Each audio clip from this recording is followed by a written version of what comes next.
Hello, welcome to Algebra 2.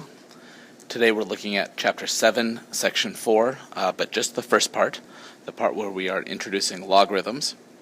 We begin with this question about what power of 10 is required to get to 250, and if you read through, you can see that using some guess and check, you can narrow it down to the nearest integer between 2 and 3, and then the nearest tenth between between 2.3 and 2.4. and then to the nearest hundredth between 2.39 and 2.40. And that's fine for a while, but this process is extremely tedious, and it's also not very good in terms of the answers it will give you. So there's this thing called the logarithm, and the logarithm is meant to solve problems for exponents. That's what it's here for. The trick about logarithms is noticing that when it's in exponential form, the exponent is where it belongs, up top. But in logarithmic form, the exponent is in a place you might not expect, which is on the side. That's going to be the thing to keep in mind as we move forward. I suggest finishing reading how you can use your calculator to do logs, especially logarithms base 10, and then we'll move on to a couple examples about changing forms.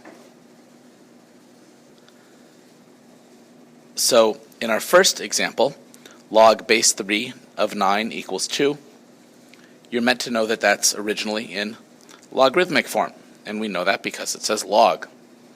To change it into the other form means we're going to change it into exponential form, which is fine, but it also means that the 9 and the 2 are going to kind of switch places here. Let's see.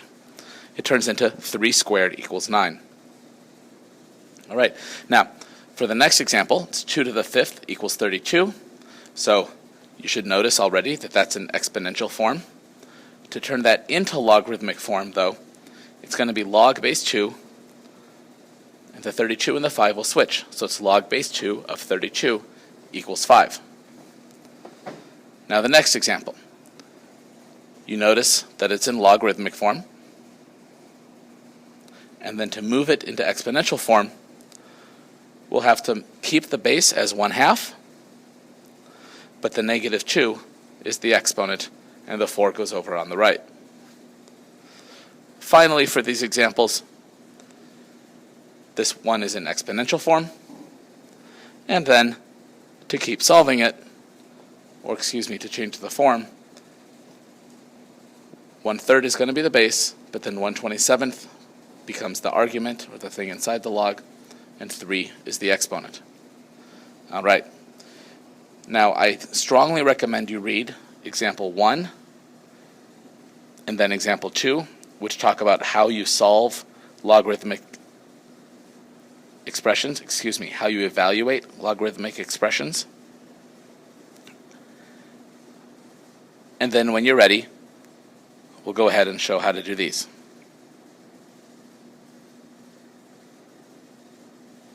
Okay, so what I do is I go ahead and say, I'm not sure what the answer is, so I'll just go ahead and call it x.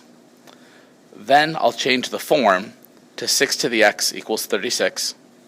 And now you have to know what exponent of 6 is necessary to get to 36. And the answer is 2. So you have it. Now look over on the right. Again, I don't know what it is. I'm calling it x. Changing form. 10 to the x equals 1,000. And then you have to notice that it would take a power of 3 to get to 1,000 from 10. All right, next example. Not sure what the answer is. Change the form. Now this one's a little bit tricky because 1/8 doesn't look like a power of 2 until you mess with it a little bit and notice that it's 2 to the 3rd in the denominator, which means the whole thing is really 2 to the negative 3rd. This really helps because now you know it's negative 3. You need to notice that because it was a fraction, it's going to be a negative answer, and then notice that 8 is what you get by doing 2 to the 3rd. Now the next one, change to exponential form. Now again, 81 is not the same kind of number as a third, so the answer will be negative,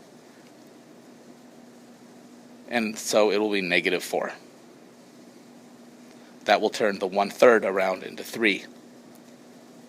And so then it can be 3 to the 4th. So the answer is -4. Now this next to last one means we got to figure out how 9 to the x power can equal 3. The trick here is noticing that the square root of 9 is 3. So the power necessary is 1/2. Now our last example. 81 to some power equals 1/3. This is kind of a mishmash of the last couple types, because we start with a full 81 and we've got to end up with a fraction, so that means it's going to be some sort of negative number. But then also, you've got to come down from 81 to 3. That's a job for a 4th root, which means 1/4 is the answer. But again, to create the fraction, it makes it -1/4. Okay, I've got a couple for you to try. Please go ahead and try number 1 on your own. I'll wait a few seconds so you can pause and come back. I'll be still here when you come back.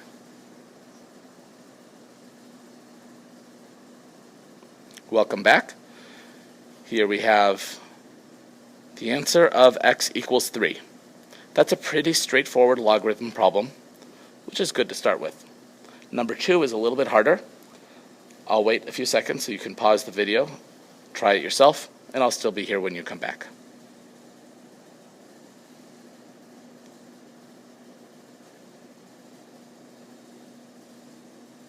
Okay, so 16 to the something is 1/4.